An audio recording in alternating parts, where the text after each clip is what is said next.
Alors je vais juste faire une petite introduction sur notre thématique. L'idée de cette thématique, c'est un petit peu en finir avec le terminus Trouville-Deauville, c'est-à-dire passer de l'époque terminus Trouville-Deauville, tout le monde descend, à un petit peu le nouvel élan des gares dans cet univers beaucoup plus connecté qu'auparavant. Également un univers où l'administré ou le client doit être au cœur un petit peu des préoccupations tant des administrations, des collectivités et également des entreprises, ça dans une chaîne de valeur respectueuse de l'environnement. Donc on va essayer au travers de cet atelier d'apporter des solutions et partager des expériences. Et je voudrais demander à David Lacomblette, qui est en cours de réalisation d'un formidable projet à Saint-Omer, de pouvoir exposer son expérience et un petit peu les tenants, les aboutissants de ce qu'il a fait à Saint-Omer. Merci, bonjour à toutes et à tous. Ravi de vous retrouver. J'étais venu, je crois, lors des premières éditions. Je dirige un think tank qui s'appelle la Villa Numéris et qui travaille sur les mutations de notre société et qui aime à trouver des travaux appliqués, ce que l'on fait à Saint-Omer, dans les Hauts-de-France, où nous sommes en train de construire une gare. La réalité de la station de Saint-Omer, c'est que c'est une gare historique, une très belle gare, datant du début du XXe siècle, une gare dite cathédrale, la seule à ne pas avoir été détruite sur la ligne de front de Lille à Calais, et qui fait 3500 mètres carrés, et que la SNCF a fermé en 2011, quand les premières tuiles sont tombées, ne sachant plus vraiment comment exploiter le lieu. Les 3000 passagers quotidiens se sont retrouvés à attendre les trains et à acheter leurs billets dans des Algeco. Et ce faisant, les collectivités territoriales, l'agglomération de Saint-Omer, aidée en cela par la région, a fait une offre de rachat de la gare SNCF. Et donc désormais la gare historique est propriété de cette agglomération. Et nous allons relouer 15% de cette surface à la SNCF. Je crois que c'est un des seuls cas en France, une gare rachetée pour être relouée à la SNCF. Moyennant quoi, les voyageurs vont retrouver une gare digne de ce nom, dans un ensemble dédié à l'innovation, dans lequel on va faire du coworking, dans lequel on va faire de la formation, dans lequel on va faire peut-être même des résidences d'artistes, dans un territoire qui a ses qualités, et tous nos territoires ont leurs qualités, qui a ses frontières. On est sur la frontière belge, par exemple. Ici, vous avez une frontière qui est une frontière naturelle également, et donc c'est autant de contraintes. En quelque sorte, mais aussi une histoire dont on peut s'enorgueillir. Si vous venez dans le nord de la France, vous verrez que cette gare délimite d'un côté les marais et de l'autre la ville, délimite ce que fut effectivement une certaine forme de ruralité qui fait que toute la population a été globalement mise au chômage en même temps au XIXe siècle pour devenir ouvrier d'une entreprise principale dont beaucoup malheureusement n'ont pas pu continuer. Il s'agit de Arc International, et si vous avez suivi l'actualité de cette semaine, vous avez vu que les choses n'étaient pas aussi évidentes pour une telle société qui travaille dans les arts de la table, c'est-à-dire qui travaille sur la French Touch également quelque part, et qui est unanimement reconnue. Sauf qu'on est sur une société qui est passée de 12 000 emplois à 5 000 en moins de 10 ans. Et c'est là où les acteurs locaux se sont mobilisés pour permettre de réhabiliter des friches, pour permettre de faire venir des industries innovantes. Et la station que nous sommes en train de développer s'inscrit dans ce projet autour des métiers de l'eau. En l'occurrence, il y a des marais. Et donc on travaille bien sûr l'industrie du futur sur la verrerie, sur le papier, sur le textile, sur la bière. Tout n'est pas en décroissance. Mais au-delà, effectivement, il y a une volonté de la population de ne pas mourir la bouche ouverte et donc de se mobiliser. Et notre projet qui est en train de sortir de terre se fait aussi parce que tous les acteurs sont alignés. Les acteurs publics, les acteurs privés et les usagers. On a créé une association que je préside, qui est finalement la forme la plus souple, dans laquelle on a des collèges de chacune de ces catégories. Et la réalité est qu'aujourd'hui, tout le monde est aligné. Ça nous a permis de financer notre projet à hauteur de près de 10 millions d'euros, tout de même, avec effectivement des aides de la région, de l'agglomération et européenne de FEDER. Je ne veux pas rentrer trop dans des détails techniques, sur la fois d'un projet qui mobilise le territoire, mais aussi d'une volonté, non pas de faire table rase du passé et des acteurs qui auraient porté une sorte de gloire agricole puis industrielle. Et aujourd'hui, on se dirait, maintenant, place au numérique et c'est notre projet. Non, on s'inscrit dans le territoire, on s'inscrit dans une qualité de connexion et on fait en sorte, les élus font en sorte effectivement d'apporter le haut débit auprès aujourd'hui de 50% de la population, avec la promesse d'être à 100% à l'horizon 2020, c'est-à-dire demain, avec la liberté de pouvoir être surpris aussi par ce que demandaient les usagers. Et donc on a monté un atelier de préfiguration. Et aujourd'hui, la population, depuis 1 an et demi, peut venir voir ce que sera demain la station de Saint-Omer. Et la volonté de s'ancrer dans les territoires et donc d'avoir des stations en hub, en quelque sorte, qui permettent d'aller animer les chefs-lieux de canton et de tenir une promesse de formation, parce que le numérique ne vaut d'être vécu que s'il est partagé par tous, et ce n'est pas l'apanage de 10% de la population qui a soit la chance d'être au cœur de cette révolution ou l'obligation, laissant de côté 80% des personnes qui n'en auraient pas eu le loisir.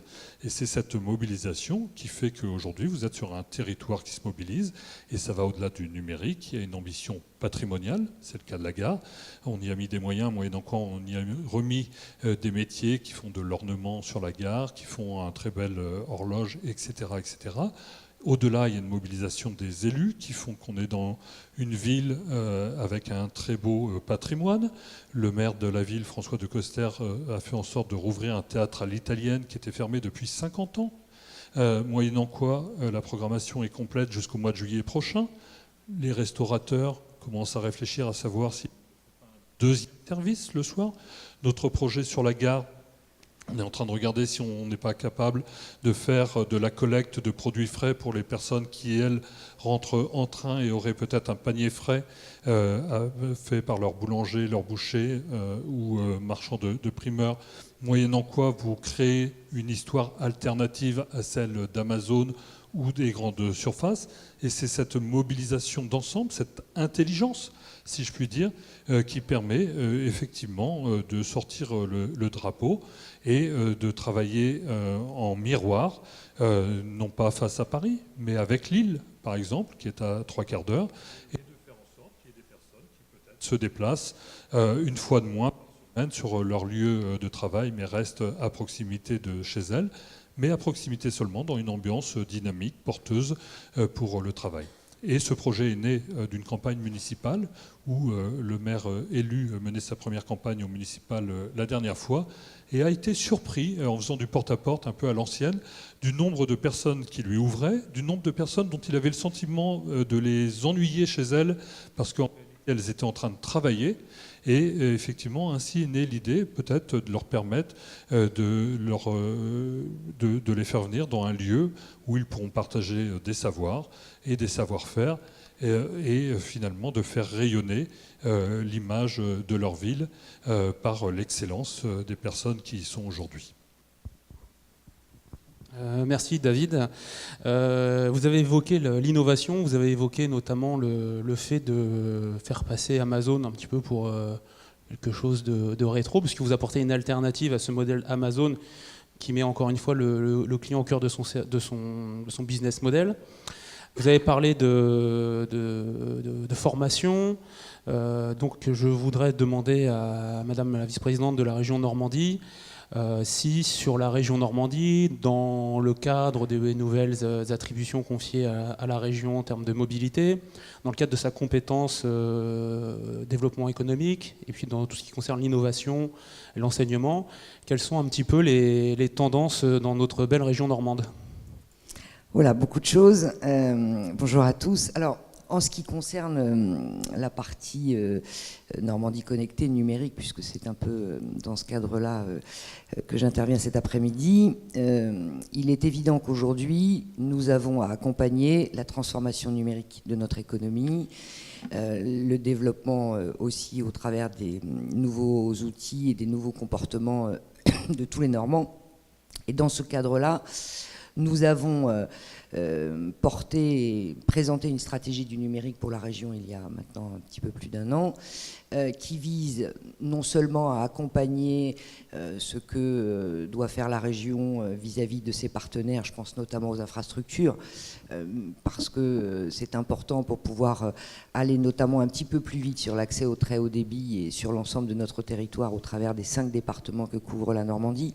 Mais au-delà de cet accompagnement d'infrastructures qui reste quand même très important, il y a évidemment l'accompagnement de la transformation numérique. Et dans le cadre de cet accompagnement, j'allais dire un peu la philosophie que nous avons définie, c'est de dire nous devons être là pour accompagner, être accélérateur de projets, mais en aucun cas ne remplacer la dynamique. Et pour rebondir un peu sur ce qui vient d'être dit, on n'est pas là pour créer des espaces vides, on est là pour pouvoir mettre en œuvre et accompagner une stratégie à partir d'un réseau de collectifs, à partir soit d'entrepreneurs, soit de collectivités qui ont envie de partager à un moment donné un projet et donc de les accompagner dans ce projet-là. Pourquoi ? Parce que, évidemment, la façon de travailler change. Vous parliez d'espace de coworking. Une des actions importantes que nous menons maintenant depuis bientôt 2 ans, c'est la labellisation et la mise en réseau de tiers-lieux. Alors, tiers-lieux, tout le monde sait ce que ça veut dire. Je dis souvent que quand on veut parler des tiers-lieux, la spécificité des tiers-lieux, c'est qu'il n'y en a pas un qui se ressemble. Par principe, chaque tiers-lieu est différent. Chaque tiers-lieu, pour qu'il réussisse, répond à un projet local, s'adapte évidemment à un public, à des entreprises, et répond par contre à un certain nombre de critères en matière de qualité, et notamment à la volonté aujourd'hui des jeunes et des moins jeunes d'avoir un autre endroit de rencontre pour l'activité professionnelle, notamment pour tout ce qui concerne les échanges en termes de travail, ne pas être trop loin d'un écosystème professionnel et en même temps pouvoir privilégier une qualité de vie et répondre aussi aux attentes sur un territoire de la famille et de l'évolution de ces stratégies numériques. Donc bien évidemment, sur des lieux comme une gare, où aujourd'hui on découvre évidemment qu'un lieu comme une gare n'a plus rien à voir avec ce que c'était il y a quelques années. Aujourd'hui on trouve des endroits où on peut jouer de la musique, où on peut déjeuner, où on peut faire ses courses, et tout naturellement, dans ces espaces, on peut imaginer avoir évidemment d'autres actions de vie. On peut bénéficier de diffusion de culture scientifique, on peut faire des échanges professionnels, on peut avoir aussi des outils en termes de Fab Lab pour pouvoir réaliser un certain nombre d'actions ou d'opérations. Donc tout est possible et tout est imaginable dans ces fameux tiers-lieux en fonction évidemment de leur destination, en fonction du public qu'ils touchent, en sachant que nous avons fait bien sûr une différence entre ce qu'on appelle depuis longtemps les espaces publics numériques, qui ont une vision et qui sont axés pour répondre à des besoins du grand public, et les tiers-lieux qui ont pour objectif de s'adresser à des professionnels et permettre justement ces rencontres de professionnels. On en a qui sont absolument extraordinaires déjà, qui ont été développés en Normandie, et donc petit à petit, en les labellisant, nous créons un réseau aussi d'échanges, un partage, un système de mentorat aussi qui permet dans les communes et dans les espaces territoriaux de créer ces échanges, de faire en sorte que les expériences des uns servent aux expériences et aux projets des autres. Donc la notion de réseau et de labellisation est aussi une façon de manière, une approche très collective pour pouvoir partager des expériences et avancer sur ces nouveaux lieux et ces nouvelles façons d'aborder aussi à la fois les besoins des usagers et en même temps des professionnels.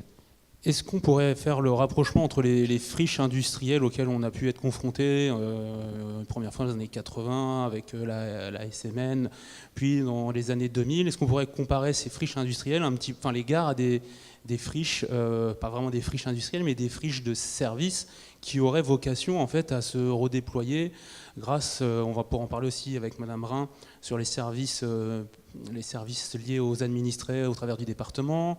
La SNCF a aussi beaucoup d'idées au niveau de la revitalisation de ces gares. Monsieur Capard aussi pourra nous parler de ces projets sur Trouville-Deauville, enfin sur Deauville, mais qui bénéficient également à Trouville. Donc est-ce qu'il y a cette volonté de la région? A priori oui. Est-ce que vous avez des exemples justement de lieux où vous avez parlé de coworking, de lieux de vie? Est-ce que vous avez des exemples concrets à nous présenter? Je ne peux pas vous présenter tous les tiers-lieux que nous avons labellisés. On en est aujourd'hui à un peu plus d'une vingtaine. Nous espérons être à 50 d'ici 2 ans. Je donnerai un exemple qui n'est pas très loin, qui est le WIP, que probablement certains d'entre vous connaissent, qui est un lieu tout à fait emblématique puisqu'il va s'installer pour l'instant.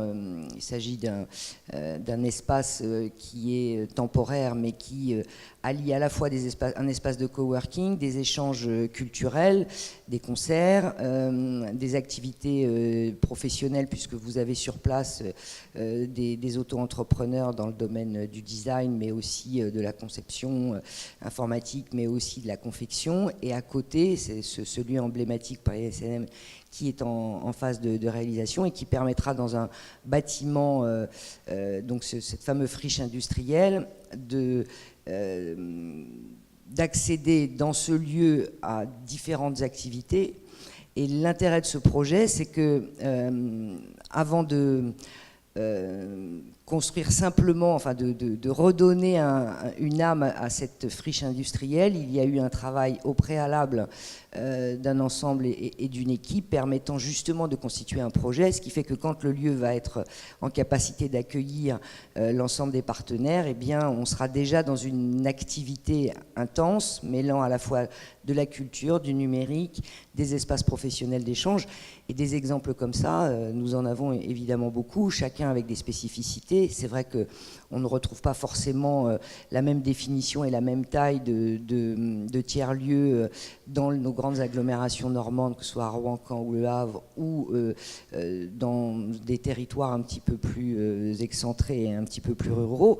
Mais j'ai été dans la Manche il n'y a pas très longtemps. On a en partenariat, par exemple, avec les caisses d'allocation familiale, avec les pôles emploi. On a aussi un partenariat avec la RACT sur les comportements et la façon d'aborder aussi le bien-être au travail. Donc voilà, on valide d'une certaine manière tout un tas d'exemples de projets très différents qui ont, encore une fois, il y a aussi projet à côté de la gare de Vernon, puisque bon, il y a aussi un projet important dans l'Eure. On a aussi des structures qui ont été montées par des partenaires plutôt publics, plutôt à vocation de service aux professionnels. Et puis de l'autre côté, on a aussi des partenariats, enfin on a aussi des projets totalement privés. Et quelque part, les modèles fonctionnent à partir du moment où ils ont été conçus dans un besoin de territoire et qui répondent finalement à des attentes. Voilà. Nous, on est vraiment, enfin, je pense que c'est vraiment très important de bien comprendre, d'abord parce que je pense qu'aujourd'hui, c'est aussi le rôle des collectivités. On est là pour impulser, on est là pour accompagner, mais en aucun cas, on est là pour porter des lieux emblématiques qui n'ont pas de projet interne. Voilà, le projet, on valide d'abord le projet avant de valider le lieu. Je pense que c'est ça qui est évidemment très important. Eh bien, votre remarque tombe à pic, puisqu'on va pouvoir laisser la parole à la propriétaire des gares, puisque sans le propriétaire, on ne peut pas faire ce qu'on veut à l'intérieur. Donc, Madame Buisson, vous avez déjà réfléchi aussi un petit peu à l'avenir de notre gare. Vous avez aussi des retours d'expérience à nous faire partager. Est-ce que vous pouvez nous en dire quelques mots? Bonjour à tous. Oui, alors bon, c'est vrai que ça fait un petit peu mal d'entendre que notre belle gare est une friche. Moi, je dirais plutôt une belle endormie, parce qu'elle a beaucoup de potentiel. Hein. C'est quand même une gare inscrite à l'inventaire supplémentaire des monuments historiques. Il n'y en a que 2 en Normandie. Bon, oui, elle s'est un peu endormie un moment. Alors, elle commence à se réveiller. Alors, pas seulement avec le digital, aussi avec le côté pratique. Hein. Vous savez tous qu'une crèche a ouvert dans les ailes de la gare fin 2018. Donc c'est un exemple un peu éloigné du digital, mais c'est un exemple pour montrer l'ambition en fait qu'on a à bâtir avec la région, qui est le transporteur, et avec les collectivités pour trouver en fait comment mieux connecter la gare avec son environnement. La gare doit être beaucoup plus un lieu de vie. Elle doit s'ouvrir vers l'extérieur et la ville aussi doit entrer dans la gare. Ça doit aller dans les deux sens. Mais comme j'ai entendu tout à l'heure, il n'y a pas une recette en fait. On ne peut pas dire ce qu'on a fait quelque part, on va le faire ici. Il faut qu'on regarde ce qui se fait ailleurs, qu'on prenne à droite, à gauche les bonnes idées. Mais après, il faut vraiment, absolument faire quelque chose qui soit en lien avec ce qu'il y a dans le territoire, avec les besoins et vraiment adapté. Sinon, on va se tromper. Et il faut bien sûr aussi trouver les partenaires pour que ça se fasse, parce que le but, ce n'est pas de créer des espaces qui n'auront pas de valeur ajoutée, qui ne seront pas utilisés, et puis qui pourront même, il faut oser se le dire, détériorer le modèle économique de la gare avec les incidences sur le prix des transports, et ce n'est pas ce qu'on souhaite. Donc en fait, il faut trouver ensemble, en associant les partenaires, ce qu'on veut faire. Alors, nos grandes idées, c'est de se dire qu'il faut ouvrir la gare pour qu'elle serve à la fois aux voyageurs et à la fois aux riverains. La gare, il faut optimiser le temps qu'on passe en gare pour attendre, pour passer. Et avec tout ça, un peu, on voit le champ du possible. Donc, on a la crèche ici, on a sur Bernay un petit exemple de micro-working qui va ouvrir dans les prochains jours. Alors, vous avez tous en tête les gares parisiennes qui montrent un peu tout ce qui est possible, mais il faut le faire à la taille du territoire. Et donc, par exemple, optimiser le temps en gare, en fait, on a une très forte demande tout simplement pour du Wi-Fi, pour avoir des prises électriques, pour avoir des prises USB. On a mis aussi dans les gares beaucoup d'expositions, que ce soit à la gare de Deauville-Trouville, on l'a fait aussi à la gare de Dives dont on parlait tout à l'heure, des expositions, c'est-à-dire aussi faire venir la culture vers ceux qui n'iraient pas nécessairement vers elle, pour parler d'expositions soit nationales ou territoriales, comme on va le faire cette année avec le 75e anniversaire du débarquement, soit plus locales, comme on le fait tous les ans en un partenariat avec Planche Contact ou avec Off-Court. Donc tout ça aussi, c'est de la vie en gare, c'est ouvrir la gare vers son extérieur. Il faut aussi que la gare, elle permette de faciliter la vie des gens. Vous avez cité tout à l'heure le panier fraîcheur. C'est simple le panier fraîcheur, mais c'est pratique. Et on a des demandes parfois dans la gare de Trouville-Deauville pour justement des personnes qui voudraient, on en a eu un moment, puis ça s'est arrêté, on voudrait recommencer, qui voudraient préparer des petits paniers ou des petits plats préparés que les gens au passage peuvent juste emporter et ramener chez eux. C'est simple, mais ça facilite la vie des gens.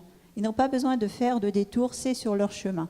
Et ça, c'est vraiment à travailler. Et ça, pour moi, ce n'est pas en opposition avec Amazon ou les click and collect de la Poste, c'est complémentaire. On peut aussi avoir envie de prendre au passage un livre qu'on a commandé. Et ça aussi, ça simplifie la vie si on peut le faire sans un détour. Et puis, plus largement, on a parlé des espaces de coworking.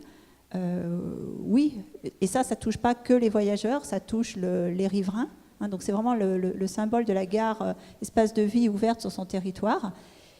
Et dans une gare comme Trouville-Deauville, on a clairement des espaces. Alors il ne faut pas oublier que c'est une gare, donc on a des installations ferroviaires, elle doit garder cette mission, mais on a des espaces et on peut travailler des projets, mais il faut vraiment travailler des projets qui vont faire que c'est un lieu de vie, donc pas un espace pour un espace, mais un espace en fonction vraiment de l'attente qu'il y a et bien à la maille du territoire et de l'usage qu'on veut en faire ici. Ça, je pense que c'est un point clé. Donc oui, on a plein d'idées. Oui, on souhaite y travailler avec des partenaires, bien entendu avec la région Normandie, c'est évident. Mais vraiment, il faut co-construire. Il faut être dans cette démarche si on veut réussir et faire quelque chose spécifique pour réveiller pleinement la belle gare.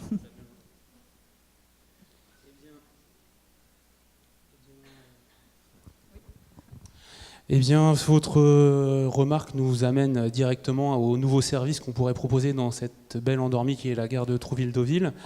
Au-delà des services privés et différents services, même de prestations culturelles gratuites, le département a engagé aussi tout un pan de modernisation un petit peu de son action auprès des administrés, je crois. Est-ce que Madame Brun, vous pouvez nous expliquer un petit peu comment vous pourriez, vous, envisager une intégration de vos services pour remettre un petit peu l'administration au cœur de la cité et avec comme objectif la prestation de services de qualité pour les usagers? Bonjour à tous. Alors moi, je suis agent public depuis un peu plus de 15 ans aujourd'hui et je fais partie des gens qui veulent arrêter de faire rimer service public et complexité parce que voilà, ça fait 15 ans que je suis triste ou en colère, ça dépend. Quand je vois le décalage énorme qui existe entre la perception ou la lourdeur perçue de l'administration de l'extérieur par les usagers, dont je suis aussi, et je peste souvent mes amis et tous les gens qui m'entourent, et les agents publics eux-mêmes qui sont conscients de ça, qui essayent d'œuvrer à leur niveau pour changer un petit peu les choses et rendre la vie plus simple et plus facile aux usagers, mais qui subissent quand même le poids d'une organisation, que ce soit un département, une région, une collectivité, peu importe. C'est pas lié à l'organisation en tant que telle, mais bien à tout ce qui nous entoure. Donc je suis en colère aussi quand et ça c'est pour rebondir sur ce que vous avez dit Madame Abeline, quand j'entends le défenseur des droits qui dit que depuis quelques années, les saisines à son encontre sont de plus en plus nombreuses, qu'il y a beaucoup de gens qui sont empêchés, qui n'accèdent plus à leurs droits à cause, là pour le coup, du numérique, il faut se le dire, et qui disent qu'il manque de relations humaines dans les services publics. Donc ça me rend plutôt triste, en fait. Et puis, quand je vois nos agents qui se disent, mais nous, on est 3000 au département du Calvados, tous les agents que je rencontre ont un fort intérêt pour l'intérêt général et ont envie de changer les choses, mais c'est pas toujours simple. Donc c'est pour ça qu'on essaye, au niveau du département, mais au niveau des communes où j'ai pu travailler avant, de changer les choses de l'intérieur, puisqu'on se dit que si nous, on change nos modes de fonctionnement, ça aura un impact forcément positif sur les services à la population. Et donc je défends l'idée que finalement, ce n'est pas aux administrés d'aller vers l'administration, mais c'est bien à l'administration d'aller vers les administrés. Et quand je dis ça, vous imaginez derrière que ça change énormément de choses, puisqu'aujourd'hui, on est plutôt dans des administrations centralisées. On a tous des mairies, on a tous des sièges de département ou de région, où les gens viennent souvent à notre rencontre pour bénéficier de prestations. Et là, mon idée, c'est de dire, allons sur les lieux où sont les gens pour leur délivrer le meilleur service public et leur faciliter la vie. Donc forcément, il y a un lien fort avec la gare. Alors, on n'a pas de projet forcément avec cette gare, mais je me dis que peut-être, s'il y a des tentatives, on pourrait contribuer nous aussi, il faudrait regarder. Mais je pense aussi à plein d'autres lieux, les maisons de retraite. Vous avez dit, vous avez installé une crèche à côté de la gare. Moi, je trouve ça fabuleux parce que je me dis, voilà, là, on est un lieu de passage et on simplifie vraiment la vie des gens. Mais le département n'a pas mis en place justement un système un petit peu de véhicules mobiles à destination des administrés? Bien sûr. Alors, quand je dis il faut rapprocher les administrés l'administration des administrés, pardon, je ne dis pas qu'on n'a rien fait. Je ne dis pas que les services publics ne font rien. Il y a énormément de choses qui existent. On a sur nos territoires, vous avez parlé des espaces publics numériques, bien sûr. On a les points Info 14 au niveau du Calvados. On a les maisons des services au public. Nous, on a tout un tas de services type bus PMI qui vont dans les quartiers et dans les endroits où il n'y a pas forcément de structure pour accueillir les jeunes enfants. Donc oui, on développe beaucoup de choses, mais on n'est pas encore allé sur des lieux de passage, en fait. On n'est pas encore allé, alors il y en a qui pourraient hurler, mais moi j'aimerais qu'on aille dans les centres commerciaux, j'aimerais qu'on aille vraiment là où il y a les gens. Et quand est-ce que j'ai eu un peu ce déclic-là? C'est tout simplement pas très loin d'ici, au CHU de Caen, où j'ai eu ma meilleure expérience avec le service public, que vous le croyez ou non. Donc pour tous ceux qui ont eu l'occasion d'accoucher au CHU de Caen, il y a un truc fabuleux, c'est que la mairie de Caen envoie ses officiers d'état civil au service de maternité pour éviter aux parents de sortir et d'aller faire la déclaration. Et ça, c'est pas le cas du tout dans tous les CHU de France, puisque j'avais accouché dans un autre CHU en région parisienne et c'était pas le cas. Et je me dis là, finalement, c'est pas très compliqué et ça rend un immense service aux familles de faire ça. Donc voilà, moi, ma petite pierre à l'édifice, c'est de dire, si demain on a des lieux comme des gares qui deviennent des lieux connectés, pourquoi ne pas aussi injecter du service public? Et c'est un peu ce que je défends par rapport à la gare Saint-Lazare, parce que c'est une gare aujourd'hui très sympathique, on y trouve tous un avantage par rapport à avant, mais il n'y a aucun, en tout cas à ma connaissance, service public. Et j'adorerais pouvoir aller faire ma carte d'identité en attendant mon train pour Caen, puisqu'on sait que ça aussi, ce sont des démarches qui prennent beaucoup de temps. Donc nous sommes partis de Saint-Omer, on sommes passés dans les mailles régionales, dans les maillons régionaux, ensuite les maillons du département. Donc maintenant nous allons passer à l'applicatif sur le territoire, parce que c'est vrai qu'en tant qu'élu pour ma part de Trouville ou comme Guillaume élu à Deauville, après il faut bien mettre tout ça en place et orchestrer un petit peu les différentes actions qu'on doit mener. Alors Guillaume, est-ce que vous pouvez nous parler un petit peu de votre point de vue d'élu local, tant au niveau de la gare comme un incubateur pour le territoire, et aussi d'un point de vue mobilité de ce hub de la gare de Trouville-Deauville, pour que ça soit plus seulement un terminus, mais aussi peut-être un point de départ pour les touristes, les usagers, les scolaires, etc. Et bonsoir à tous. Lorsque j'ai rencontré Max et David à l'issue d'ailleurs du séminaire de la communauté de communes sur les mobilités, on a évoqué ensemble ce qu'on faisait de part et d'autre de chaque côté de ce pont. Et on a parlé coworking, on a parlé Fab Lab, parce qu'on on a parlé tiers-lieux, on a parlé numérique, le réseau Cœur Fibre sur Cœur Crête-Fleury qui était un des premiers en France. On a parlé de tout ça. Et puis à côté, on a parlé de la mobilité. Et là, on nous sommes dit tous les trois, lorsqu'on nous sommes rencontrés, on s'est dit, en fin de compte, on n'a pas réussi probablement à lier toutes ces évolutions qu'on a menées dans nos territoires, donc au service de la population, que ce soit en infrastructure ou en réflexion. Mais à un moment, on n'a pas lié le tout, et notamment, est-ce que nos problématiques de mobilité, qu'on connaît bien, d'où on pourrait peut-être mieux les gérer.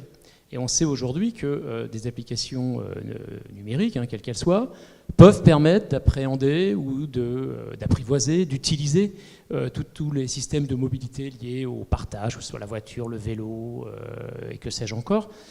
Et donc, ce qui vient naturellement, c'est un de nos équipements communs, même si il ne nous appartient pas, c'est la gare de Trouville-Deauville. C'est la gare de Trouville-Deauville qui, au-delà, vous l'avez dit, des 700 000 passagers qu'elle draine, est située au cœur de notre territoire. Et malgré tout, c'est une gare où on s'y arrête peu, en fait. Alors de temps en temps, on repart sur la côte cabourgeaise, mais on s'y arrête peu, parce que soit on y arrive et on part aussitôt, soit on arrive et on monte dans le taxi ou dans la voiture qui nous attend, rarement à pied ou en vélo, comme le disait tout à l'heure l'intervenant. Et au-delà de la gare, qui pourrait être cet incubateur justement de toutes les choses dont on vient évoquer, il n'y a pas, pour moi, la gare n'est pas que le seul lieu où on arrive, puisque c'est vraiment pour moi le pôle d'échange multimodal.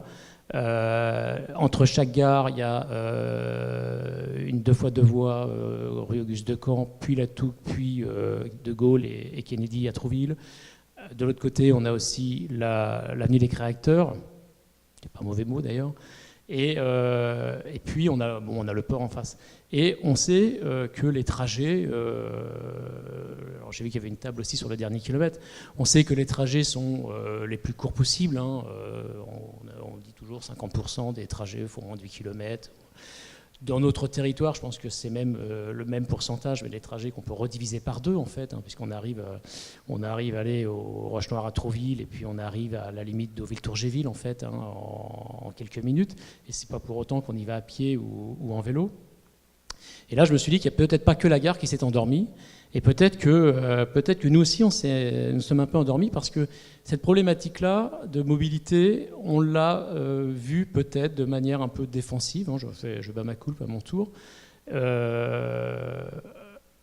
en accompagnant certes aussi, Olivier Paz l'a fort bien dit tout à l'heure, et j'y adhère totalement, un réseau vélo qu'on a tourné plutôt touristique, et il va se poursuivre avec la Seine, Paris, Le Havre, la Normandie en vélo, qui va passer par Honfleur-Deauville et se prolonger après, reprendre le réseau qui avait créé le département. Et tout ça, effectivement, on l'a pensé un peu touristique. Et en ce qui nous concerne, je crois que nos deux villes l'ont fait à peu près de manière concomitante. On a géré le stationnement, mais là aussi de manière défensive. C'est-à-dire que, bon, certes, on parle de parking de délestage en périphérie, etc. Et là aussi, je sais qu'il y a un atelier qui va en parler, mais on a aussi, parfois, peut-être pas osé aller à l'encontre d'un développement économique en se disant, mais s'il n'y a plus de voitures, il n'y aura plus de développement économique. Moi, je gère la place Morny. Je suis assez content quand il y a un peu de double fil le samedi à 13h, quoi. Et le samedi où il n'y a pas de double fil, je me dis... le business, ça va pas se faire, ils vont être de mauvaise humeur, voilà, parce que je suis content quand il y a du business à Deauville et à Trouville. Et on a le même cas ici sur le boulevard avec les restaurateurs ou les poissonniers. Donc on aime bien qu'il y ait un peu de double fil quand même, malgré tout. On est un peu schizo, vous nous pardonnerez. Et donc sur le stationnement, moi je l'ai géré au mieux pour accompagner la voiture qui arrive. J'ai rempli un peu les caisses de la mairie, hein, je ne m'en cache pas, puisque le stationnement aujourd'hui à Deauville, c'est un peu plus de 2 millions, ouais, quasiment 2,5 millions d'euros de chiffre d'affaires en prestations, donc dans ma poche d'adjoint en finance directement. Mais aujourd'hui, je me dis, tout ça, c'est bien pour les finances, mais ce n'est pas bien pour le mode de vie qu'on veut avoir. Et que si on veut rester attractif, alors là aussi, je raisonne mobilité touristique en me disant, qu'est-ce qu'on peut offrir ? Aujourd'hui, tiens, un truc tout bête, je me disais... J'ai regardé là, mon compte administratif et j'ai vu que la taxe de séjour, pour la première fois à Deauville, je passe le 1 million d'euros de chiffre d'affaires. Donc je suis content, parce qu'il y a 4 ans, on était à 700 000 euros. Mais je me dis, ma capacité hôtelière, elle n'a pas tant que ça augmenté. Donc le phénomène, c'est le Airbnb. C'est-à-dire que quand j'avais des gens qui avaient un appartement, qui venaient l'occuper 7-8 week-ends par an, plus les 4 semaines de l'été, eh bien aujourd'hui, cet appartement-là, il est peut-être loué 30 à 40 week-ends de l'année. Et tous ces gens, soit ils arrivent en voiture, mais beaucoup aussi arrivent en train ou par le Flixbus. Et peut-être qu'il y a une application à créer pour que... nous, à Deauville, on n'a qu'une start-up qui s'appelle Woombi, qui était un peu une conciergerie d'hôtel, c'est-à-dire dire, quand j'arrive à tel hôtel, je voudrais savoir s'il y a quelqu'un qui sait jouer aux échecs, qui sait jouer, qui veut aller faire un footing avec moi, ou faire une partie de tennis. Eh bien, peut-être qu'on pourrait, pourquoi pas, initier avec une start-up un peu un blablacar des Airbnb de Trouville-Deauville. C'est-à-dire que j'arrive à la gare, ou même je les prends là, aux portes de Paris, et on arrive et on va redistribuer plutôt que d'avoir autant de voitures que de studios loués dans Trouville-Deauville sur des week-ends. Et ça, c'est des sujets qui me font penser que peut-être aussi ça passe par une flotte de vélos en free floating. Donc, en ce qui me concerne, on est en consultation. On a prolongé de 8 jours, on a déjà 2 offres qu'on n'a pas regardées, mais on a prolongé de 8 jours, donc on ouvrira les plis mercredi 3 avril. Mais je ne suis pas sûr que ça va fonctionner parce que les premières approches que j'ai eues avec des prestataires sont des approches très économiques, là aussi. Et donc, on sacrifie un peu trop, à mon avis, l'essence même de la mobilité et de l'attractivité. Et puis, à Deauville, pour terminer, Deauville-Trouville, on le sait, nous sommes des territoires où la pression foncière existe, où on a un vieillissement de la population, et donc on sait que nos actifs, nos travailleurs, ne sont pas domiciliés à Deauville. Et là, je dis que nos réflexions pour la mobilité touristique, pour notre attractivité, elle doit aussi se décliner et être au service de la mobilité de ceux qui viennent travailler chaque jour sur Trouville-Deauville. Alors justement, on avait évoqué cet appel d'offres, ou je ne sais pas si c'est une DSP ou un appel d'offres sur la mobilité des vélos sur Deauville. Tu avais également évoqué cette idée de mutualiser avec des villes peut-être qui ont des pics saisonniers à l'opposé des nôtres, puisque c'est vrai que de mobiliser des vélos sur un territoire comme le nôtre, à certaines époques de l'année, on aurait ce parc qui serait un petit peu stationnaire, donc peu rentable. Les prestataires ont une logique complètement différente des logiques des collectivités, ce qui est normal, puisqu'ils ont un bilan à tenir. Est-ce que tu peux aussi nous parler de ce point qui peut être un frein à l'installation de prestataires vélos sur nos territoires un peu touristiques et un petit peu semi-ruraux? Oui, tout à fait. Alors, quand je les ai approchés, il y a déjà très longtemps, parce que je me rappelle être allé à Plaisir chez Jean-Charles Decaux, au moment où le Vélib, vous avez gagné le Vélib de Paris, donc ça remonte à quelques années. Et le modèle économique, effectivement, n'est pas du tout adapté à ce qu'on peut offrir. Aujourd'hui, je dirais que c'est peut-être un petit peu moins vrai parce qu'aujourd'hui, il y a des coûts de fabrication de vélos qui sont quand même beaucoup divisés par rapport à ce qui se faisait il y a 8-10 ans. Donc je pense que ça, on a évolué. Là aussi, il y a des applications numériques aujourd'hui qui permettent aux prestataires de savoir exactement où est son vélo, etc. Et moi, je me dis que notre territoire, déjà, il est bordé par la mer. Donc déjà, on n'est pas sur un 360, on est sur un 180. Donc moi, dans ma consultation, je lui ai mis, j'ai mis dans mon cahier des charges que à partir de la zone de départ qui est située, c'est la gare et Deauville Tourisme, hein, puisque on est sur le même point. Eh bien, je leur ai dit que je souhaitais que mes vélos puissent se promener sur un rayon de 3 km. De 3 km depuis la gare, et dans leurs applicatifs, ils doivent mettre en vert, c'est-à-dire dans des zones de stationnement possibles, le vélo, on pourrait le stationner. Et lorsque j'avais pris des contacts l'année d'avant, avant de partir en consultation, je leur avais dit, mais certes, moi, le modèle que vous me proposez, je ne peux pas autrement, autant que je subventionne l'achat de vélos et que j'offre des vélos aux Deauvillais, quoi. Mais je réponds là aussi qu'il y a une partie de la population, et on l'a fort bien dit au cours des 2 tables, on doit penser la mobilité et le numérique pour les utilisateurs, et pas que pour nous, ou pour répondre à un modèle économique. Donc je leur avais suggéré de travailler avec d'autres stations, notamment des stations ou des villes qui ont une saisonnalité moins marquée que nous, ou pour lesquelles on pourrait retransférer des vélos, des villes étudiantes. J'avais pris un peu des villes étudiantes où on sait que auprès des facs, il y a des dizaines de râteliers de vélos qui, à partir du 15 juin, 1er juin jusqu'au 15 septembre, n'ont aucune utilité. Aucune utilité. Donc je dis que plutôt que le vélo soit à moisir à côté d'une fac, et ben autant qu'ils viennent sur un bord de mer pour relier Deauville, Trouville, Villerville, voire Cabourg. C'est exactement ce propos-là. Ouais.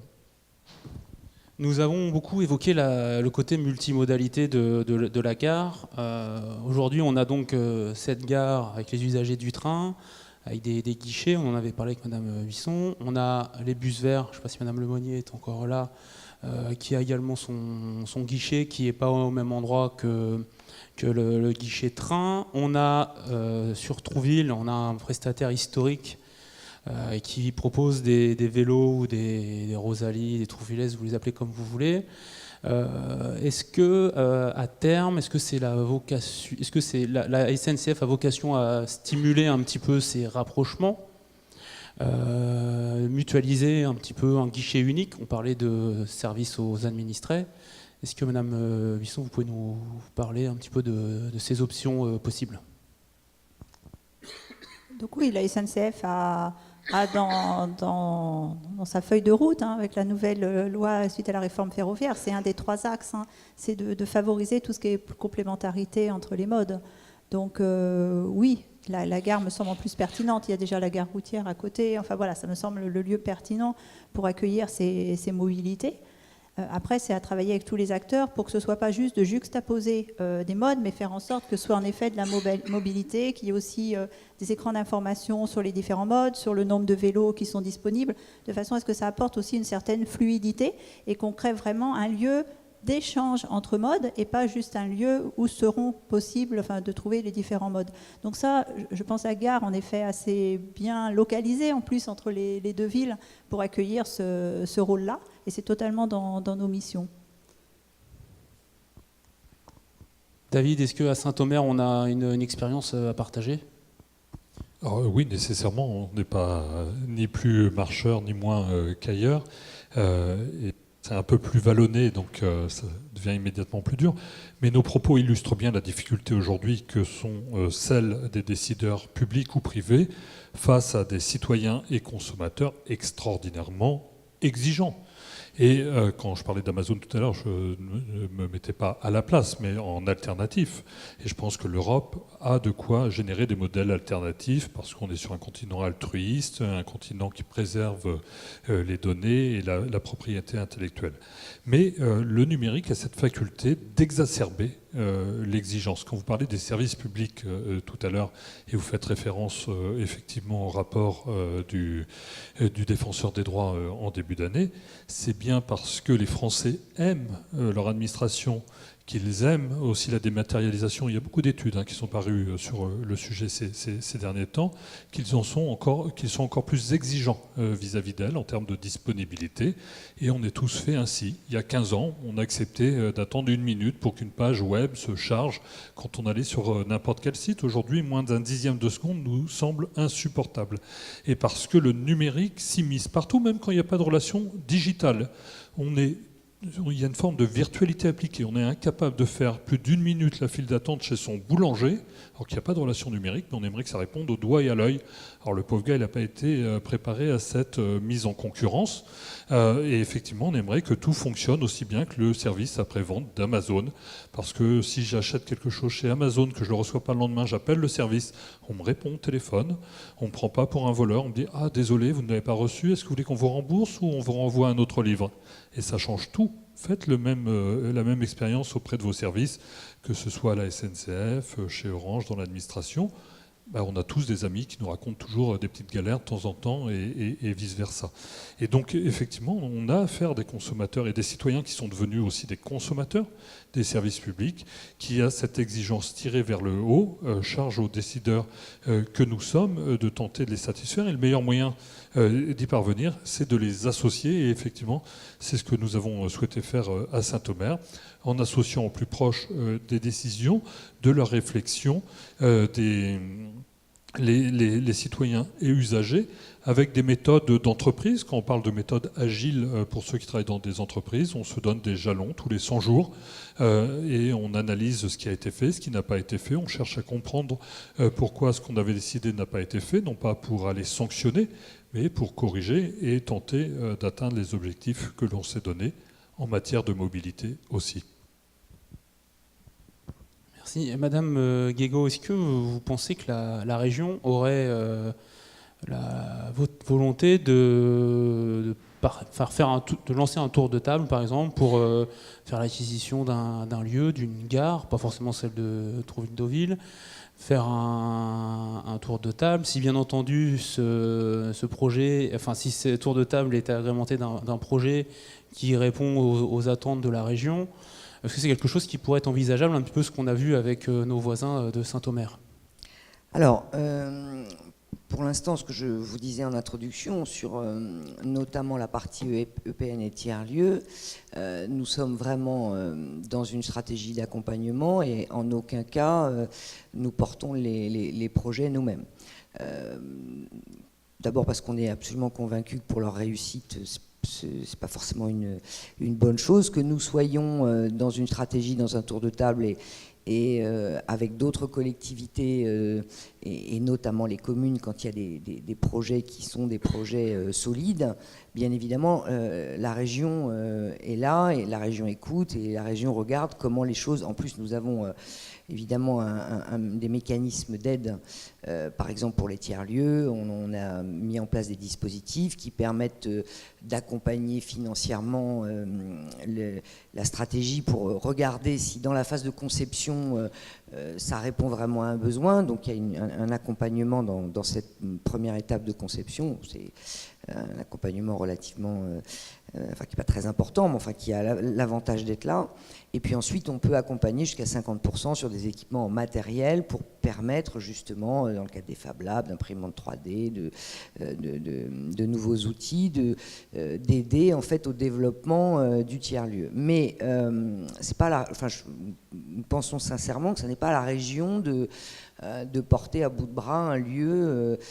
On le fait. Alors après, il y a encore une fois, il y a des accompagnements, pour vous parler de friches industrielles, il y a des financements de manière assez systématique sur l'accompagnement de projets de restructuration, puisque le président Hervé Morin signe aujourd'hui et depuis un certain temps un grand nombre de contrats de territoire qui, dans les contrats, justement, ces contrats ont l'avantage de pouvoir définir quelles sont les priorités d'un territoire, parce que chaque territoire a ses spécificités. Quelque part, à certains endroits, c'est un équipement sportif, à d'autres, c'est effectivement un lieu partagé, à un autre endroit, c'est un espace à destination des enfants. Donc l'idée de base, c'est vraiment de laisser au territoire les priorités qu'ils veulent mettre en avant, et ensuite la région contractualise sur l'accompagnement de ces projets. Mais à l'échelle d'une région aujourd'hui, avec la compétence, enfin les compétences obligatoires qui sont les nôtres. Alors je ne parle pas évidemment sur la partie mobilité avec la partie régionale notamment et la charge obligatoire sur les transports régionaux, où là il y a de très forts investissements, vous le savez.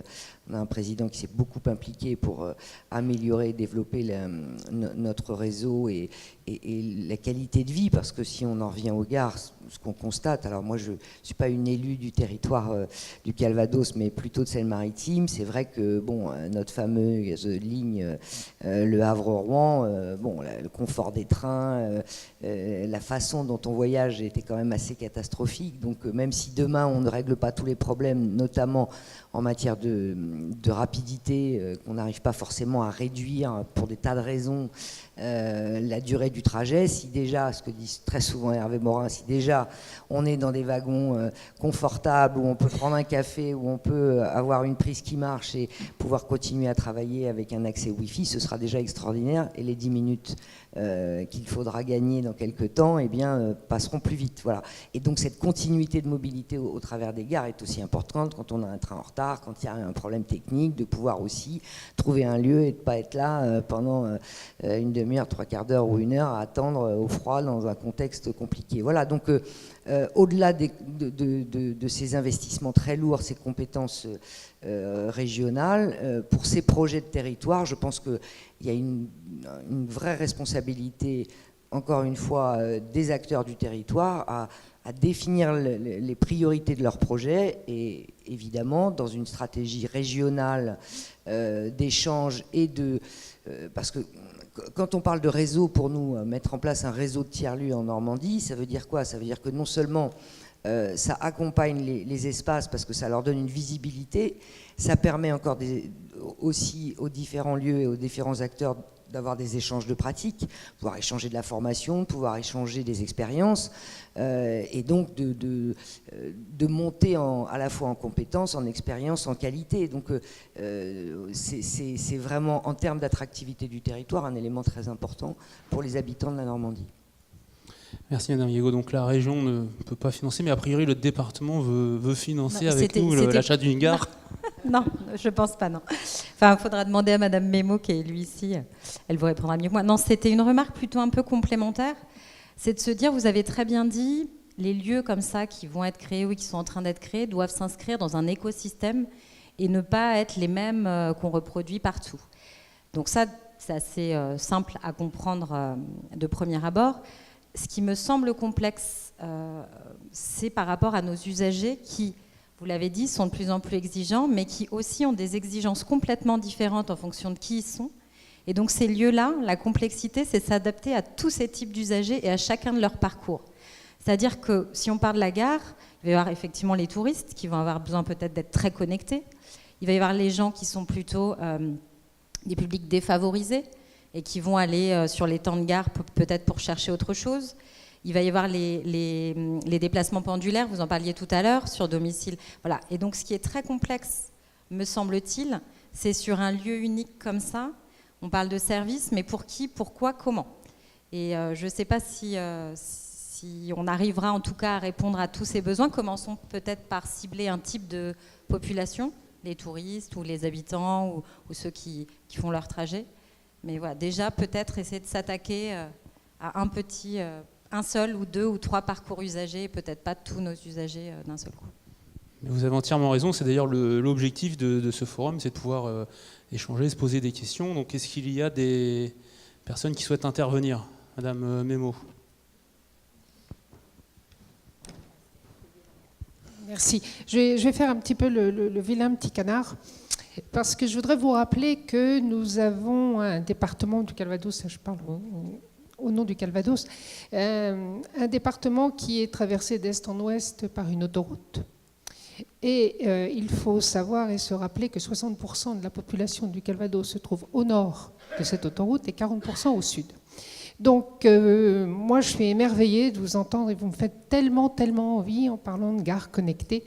Je suis moi sur la commune de Saint-Pierre-sur-Dive qui a une abbatiale merveilleuse. C'est avec Saint-Étienne la seule abbatiale normande entière, complète. Nous avons un mal fou à la faire connaître.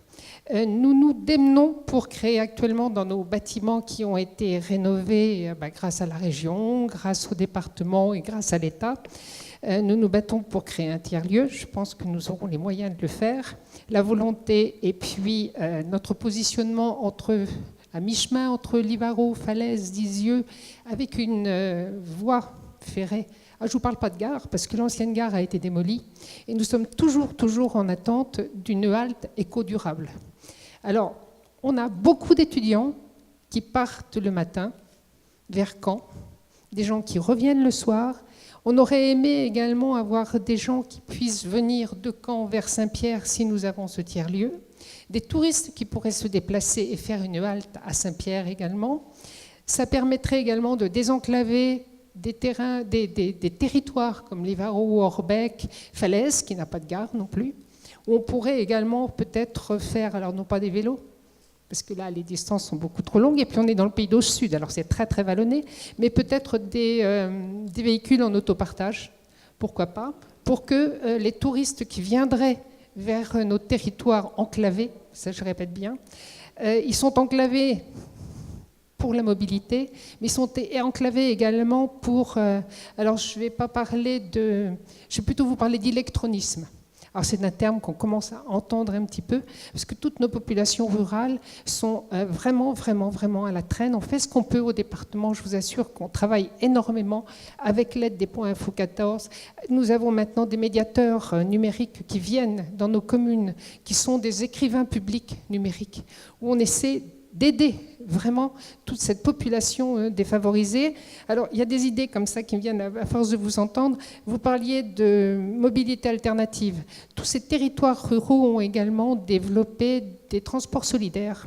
C'est-à-dire que des gens qui sont retraités, qui ont la capacité de conduire, qui sont disponibles, peuvent rendre service à des personnes justement qui sont âgées, qui sont fragiles, qui n'ont pas de voiture, qui sont parfois veufs ou veuves, et pour faire des petits trajets, pour aller au supermarché, pour aller rendre visite à quelqu'un qui est malade à Caen, au CHU, c'est pas facile hein, dans la journée. Et ces transports solidaires qui sont développés en même temps avec la MSA et puis avec Famille Rurale marchent très bien. Donc ce sont des systèmes qui sont tout simples. Là, on n'a pas besoin de numérique, mais on a besoin du téléphone. On a beaucoup de zones blanches aussi. Donc vous voyez, mon propos n'est pas vraiment positif, mais je suis quand même contente d'être venue ici et d'entendre qu'on a plein d'espoir et que j'espère qu'un jour, on pourra avoir au moins une halte gare avec des prises Wi-Fi pour des prises, des recharges. Disons des recharges. Nous, parce que Saint-Pierre, on a la fibre maintenant. Hein. Ouf qui va être commercialisée d'ici 3 mois. Et tous ces étudiants qui attendent dehors sous la pluie, c'est un petit peu triste, surtout que c'est la ligne, attendez bien, c'est la ligne Caen-Tours, avec possibilité de récupérer le TGV pour aller à Bordeaux, ce qui évite à nos habitants d'aller jusqu'à Paris pour prendre le TGV à la gare Saint-Lazare ou ailleurs, ou à la gare de Lyon. C'est une ligne qui est très intéressante. Alors on se bat également hein, pour la conserver et puis pour que les travaux, les budgets soient mis à disposition pour la modernisation de la ligne. Mais j'ai vu Hervé Morin il y a peu de temps et il m'a assuré qu'ils allaient faire le nécessaire et qu'on avait vraiment œuvré dans ce sens et qu'ils nous avaient entendus. Voilà, c'était simplement pour vous dire que le département, je peux vous certifier que nous travaillons pour le désenclavement de ces territoires et qu'on arrivera peut-être un jour à avoir, peut-être pas la gare de Trouville-Deauville, mais au moins une halte éco-durable qu'on pourra aménager pour toute cette population qui prend le train. Madame Guégaud, vous vouliez ajouter quelque chose ? Oui, je voudrais juste réagir très rapidement. Bien évidemment, la question des mobilités reprend un débat beaucoup plus large sur les inégalités de territoire et peut-être ces différences dont on entend parler depuis maintenant et avec force, ces inégalités en fonction de là où on habite, entre les métropoles, les zones rurales. Et effectivement, on en est bien tous conscients. La question du numérique non seulement ne réglera pas tous les problèmes de mobilité, parce que ce que vous abordez comme question sur le déplacement, notamment sur les services sanitaires pour des personnes isolées, les distances, on ne pourra pas les gommer. Simplement, ce qui est important, c'est que et quand vous parlez d'électronisme, ce qu'il faut bien avoir en tête, c'est que la question du numérique est quand même un enjeu majeur parce qu'elle ne peut que venir rajouter, remettre une couche quelque part, déjà à des différences et des inégalités de territoire qui existent au travers de la mobilité. Donc ces questions de mobilité engendre des investissements importants. Je pense qu'aujourd'hui, tout le monde en a bien pris conscience, même si on a mis, à mon avis, beaucoup trop longtemps. Malgré tout, le travail qu'on doit faire les uns et les autres, c'est de prendre la mesure de l'avancement. Moi, je le dis souvent, j'ai des enfants qui commencent à être un peu grands, mais l'autre jour, j'ai un fils qui a 25 ans, je ne sais plus de quoi on discutait, et c'est vrai que je me suis rendu compte que finalement, cette génération, on a fêté il y a quelques jours les 30 ans du web, cette génération, ils sont nés avec leur téléphone, ça a été très très vite sur cette génération-là, mais c'est pas vrai pour tout le monde. Vous parliez de publics un peu défavorisés. Moi, j'ai vu sur un EPN à côté de Caen, là, il y a quelques jours, il y a une contractualisation qui a été faite avec les caisses d'allocation familiale de 8 endroits différents qui permettent justement de faire de la médiation du numérique et d'accompagner pour éviter qu'on continue en fait à creuser l'écart. Voilà, je crois que notre rôle aussi en termes de mobilité, c'est de bien se rendre compte que peut-être que les erreurs qui ont été faites sur cette espèce d'inconscience, de décalage entre les différents territoires, en opposant les territoires ruraux et les métropoles, il ne faut pas recommencer à l'avoir et il faut faire attention de ne pas remettre la deuxième couche avec le numérique. Voilà, je pense que c'était important de le rappeler. Y a-t-il une autre question dans la salle? Oui.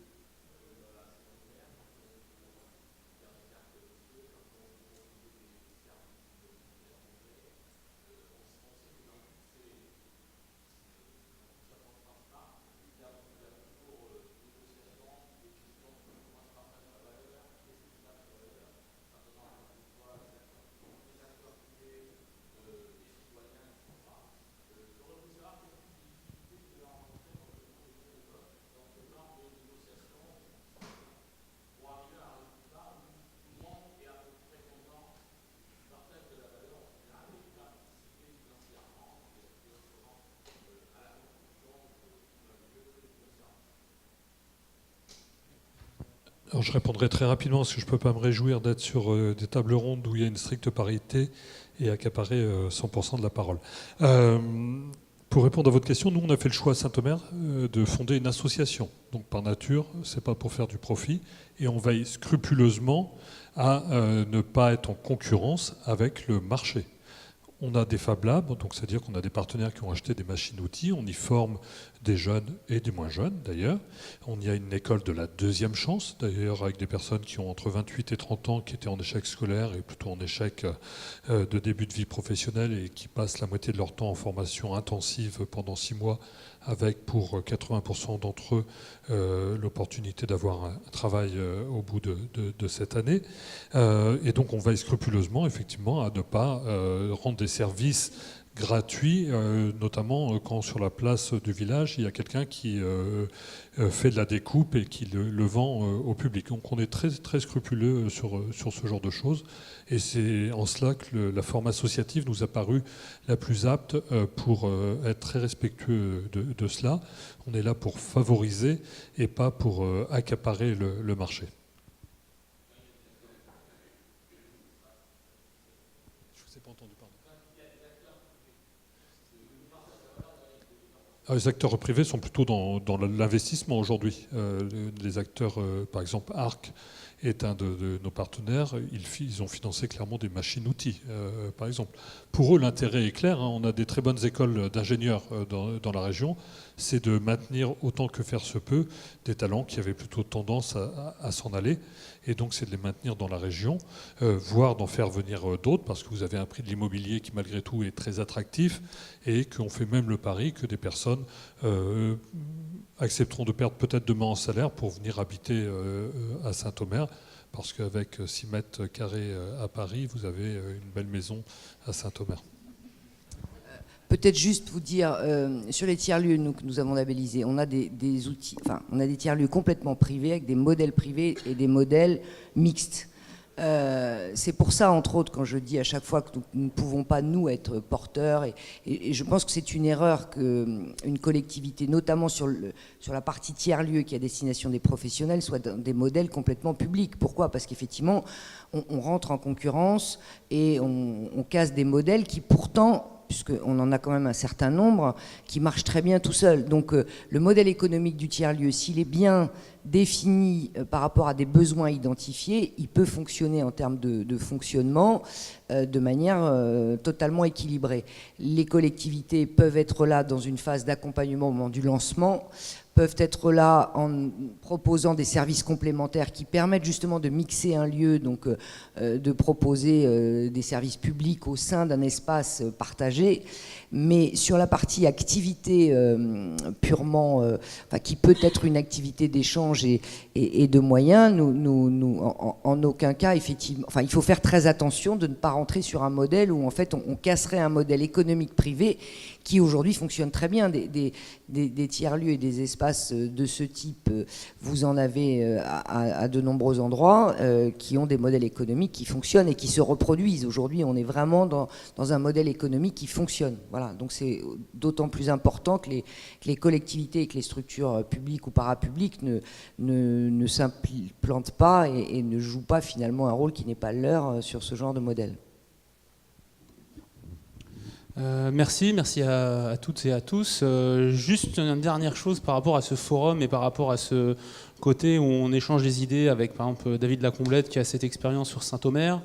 Justement, il nous en parlait juste en préambule de ce forum que l'idée c'est de dupliquer. Donc l'idée de ce forum c'est d'échanger des idées, de dupliquer et de créer un maillage. Donc quand on parlait par exemple de Saint-Pierre, peut-être que si ces idées qu'on va partager au long de ces 2 jours arrivent à aboutir à un projet concret, il permettrait de connecter peut-être Saint-Pierre, plus un autre lieu où on parle de Cabourg, on pourrait parler de Saint-Pierre, on pourrait parler de Vire ou de Falaise, et peut-être recréer justement ce maillage, puisqu'on bénéficie quand même d'infrastructures ferroviaires qui sont assez optimales sur ce qu'il reste aujourd'hui du ferroviaire. Donc essayons d'utiliser cet héritage comme une chance en connectant justement les différents territoires, ceux qui sont un peu plus ruraux ou en rétro-littoral comme on les qualifie souvent, et ceux qui bénéficient d'un peu plus de lumière. Donc c'est vraiment un petit peu aussi l'objet de ce forum, c'est de ratisser le plus large et de pouvoir mettre en application ces idées, ces bonnes pratiques. Je vais laisser la parole à Max.